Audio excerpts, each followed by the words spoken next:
are many Christians who imagine that they are fulfilling the Great Commission when they have only fulfilled half of it. అనేక మంది క్రైస్తవులు ఏమి అనుకుంటారు అంటే తమకు అప్పగించబడిన గొప్ప పనిలో సగం మాత్రమే పూర్తి చేసి మేము మొత్తం సంపూర్ణంగా పూర్తి చేశామని అనుకుంటారు. And neglected the second half almost completely. వాళ్ళు మొదటి సగభాగాన్ని పూర్తి చేసి రెండవ సగభాగాన్ని పూర్తిగా విడిచిపెట్టిన వారిగా ఉన్నారు. The first half is very important. Evangelism, reaching out to the lost. మొదటి సగభాగాన్ని మనం చూసినట్లయితే అది కూడా ఎంతో ప్రాముఖ్యమైనది. అది సువార్త చేయటము, నశించిన వారి దగ్గరికి వెళ్ళి సువార్త చెప్పటం. To those who have never heard the gospel. ఎవరైతే ఇప్పటి వరకు సువార్తను వినలేదో వాళ్ళ దగ్గరికి వెళ్ళి సువార్తను చెప్పటం. The second half is equally important. కానీ రెండవ భాగం కూడా అంతే ప్రాముఖ్యమైనది. Who are we to say that one half is more important than the other half? ఒక సగభాగం అనేది రెండవ సగభాగం కంటే ఎంతో ప్రాముఖ్యమైనదని చెప్పడానికి మనం ఎవరం? And yet the great tragedy in Christendom is that many who are fulfilling the first half do not realize how important it is to fulfill the second half. కానీ ఈనాటి క్రైస్తవ్యంలో గొప్ప విచారకరమైన సంగతి ఏంటంటే మొదటి సగభాగాన్ని పూర్తి చేసి రెండవ సగభాగాన్ని విస్మరిస్తూ ఉన్నారు. And what is worse, there are many who fulfill the first half who despise those who are seeking to fulfill the second half. ఎవరైతే మొదటి సగభాగాన్ని పూర్తి చేస్తున్నారో రెండవ సగభాగం పూర్తి చేసే వారిని ఎంతో తృణీకరిస్తూ ఉన్నారు. If we are humble, we will see that we are fellow workers in the body of Christ. మనము దీనులమైనట్లయితే మనము కూడా క్రీస్తు యొక్క శరీరంలో తోటి పనివారమని గ్రహిస్తాము. And that one is as important as the other.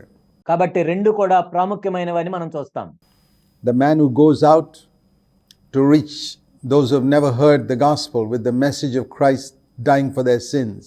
ఎవరైతే ఇప్పటి వరకు క్రీస్తు యొక్క సువార్తను వినలేదో వాళ్ళ దగ్గరికి వెళ్ళి క్రీస్తు మీ పాపముల గురించి మరణించాడు అనే సందేశంతో వెళ్ళే వ్యక్తి is as important as the one who is seeking to complete the job by making that person into a disciple.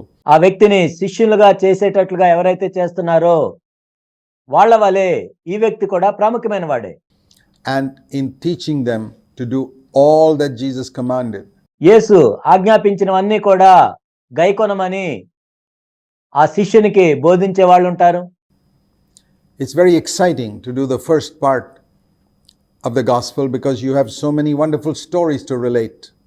ఈ గొప్ప పని విషయంలో మొదటి భాగాన్ని చేయటం ఎంతో ఉత్సాహకరంగా ఉంటుంది. సువార్త చెప్పడం ద్వారా ఎన్నో అద్భుతమైన విషయాలను మనం చెప్పొచ్చు. Missionary work, evangelistic work is always exciting. There are stories to relate. People delivered from missionary పని చేయటం, సువార్త పని చేయటం అనేది ఎంతో అద్భుతంగా ఉంటుంది. ఎందుకంటే అనేకమైన విషయాలు అక్కడ జరుగుతూ ఉంటాయి. demons and idolatry and many things like that, and especially a lot of statistics to report. అక్కడి ప్రజల విషయంలో దయ్యములు వెళ్ళగొట్టబడుతుంటాయి. వాళ్ళు విగ్రహాలను విడిచిపెడుతూ ఉంటారు. ముఖ్యంగా అనేక లెక్కలు మనం చూపించవచ్చు. Evangelists can boast about the number of people they have brought to Christ. సువార్తికులు వాళ్ళు క్రీస్తు దగ్గరికి ఎంతమందిని తీసుకువచ్చారో ఆ సంఖ్యను బట్టి వాళ్ళు అతిశయించవచ్చు. What about a person who's taking that convert and making him a disciple? సువార్త విని మారు మనసు పొందిన ఆ వ్యక్తిని తీసుకొని ఆ వ్యక్తిని శిష్యునిగా తయారు చేసే వాళ్ళ గురించి ఏంటి మరి? He doesn't have statistics to boast about. వాళ్ళకి చెప్పుకోవటానికి లెక్కలు ఉండవు. But you may discover when Christ comes back that that person has done a more faithful job without getting any honor on the earth for his making disciples. ఆ వ్యక్తి శిష్యులుగా తయారు చేయటం ద్వారా ఈ భూమి మీద ఎటువంటి గౌరవం లేకుండా ఉంటాడు. క్రీస్తు మరలా తిరిగి వచ్చినప్పుడు ఆ వ్యక్తికి ఎక్కువ విలువ ఇవ్వబడుతుంది. And generally speaking, Christians like to do those ministries that they can report about. సాధారణంగా మనం చూసినట్లయితే ఎవరైతే వాళ్ళు చేసిన పనిని నివేదికల రూపంలో చెప్పుకోవటానికి వీలుంటుందో ఆ పనిని చేయటానికి అనేక మంది క్రైస్తవులు ఇష్టపడతారు. And where they can quote numbers. ఎక్కడైతే వాళ్ళ సంఖ్యను చెప్పుకోవటానికి వీలవుతుందో. And that's why the Mark 16:15 aspect of the Great Commission is far more popular in the Matthew 28, verse 19 and 20.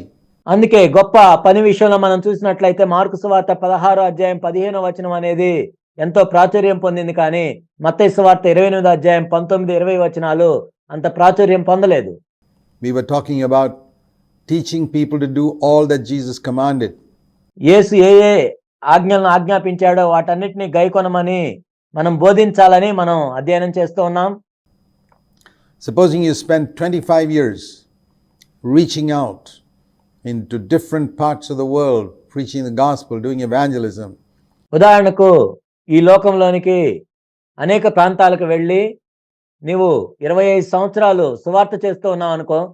You probably, if you're an evangelist, have the opportunity to report statistics of hundreds or perhaps thousands of people whom you have brought to Christ. ఒకవేళ నీవు సువార్తికుడు అయినట్లయితే బహుశా వందల మందిని, వేల మందిని నువ్వు క్రీస్తు దగ్గరికి తీసుకొచ్చావని చెప్పుకోవచ్చు. But if you spent those 25 years teaching a group of converts who are not yet disciples to do all that Jesus commanded, కానీ అదే 25 సంవత్సరాలు నీవు కేవలం మారు మనసు పొందిన వ్యక్తులు అప్పటికి శిష్యులుగా కానట్లయితే వాళ్లకు యేసుక్రీస్తు ప్రభు ఏ ఏ సంగతులు ఆజ్ఞాపించాడో వాటన్నిటినీ గైకొనవాలని బోధిస్తూ ఉన్నట్లయితే, you may not have much to report in terms of statistics, but you would have produced Christ-like people. నీవు లెక్కలు చెప్పుకోవటానికి ఎక్కువ మంది ఉండకపోవచ్చు, కానీ నీవు వారిని క్రీస్తు వలె మారుస్తావు. క్రీస్తు వలె మార్చబడిన జనులు నీ దగ్గర ఉంటారు. Who are a far better testimony for Christ on earth. ఈ భూమి మీద వాళ్ళు క్రీస్తు కొరకు ఎంతో శ్రేష్టమైన సాక్షులుగా ఉంటారు. And whom God can show forth to the devil as specimens of people who were redeemed. ఎవరైతే విమోచించబడ్డారో వారిని మాదిరిగా దేవుడు అపవాదికి వీరిని చూపిస్తాడు. From the nature of Adam and who could manifest the nature of Christ.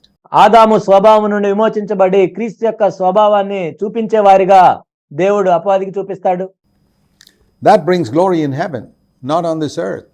ఇది భూమి మీద మహిమను తీసుకొని రాదు, కానీ పరలోకంలో మహిమను తీసుకొని వస్తుంది.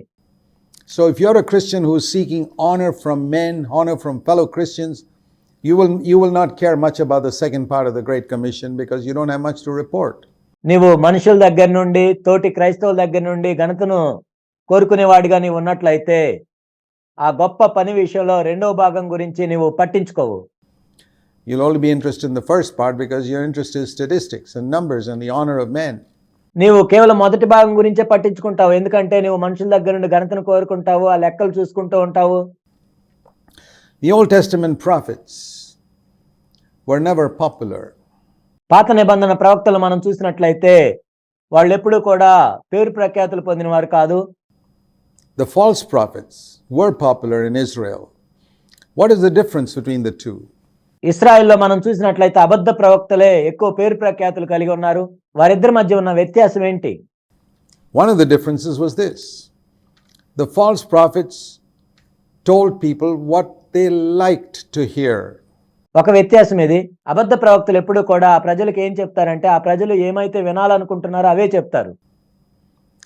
The true prophets told the people what they needed to hear. కానీ ఒక నిజమైన ప్రవక్త ఏం చెప్తాడంటే ఆ ప్రజలు నిజానికి దేవుని యొద్ద నుండి ఏమి వినాలో అవే చెప్తాడు.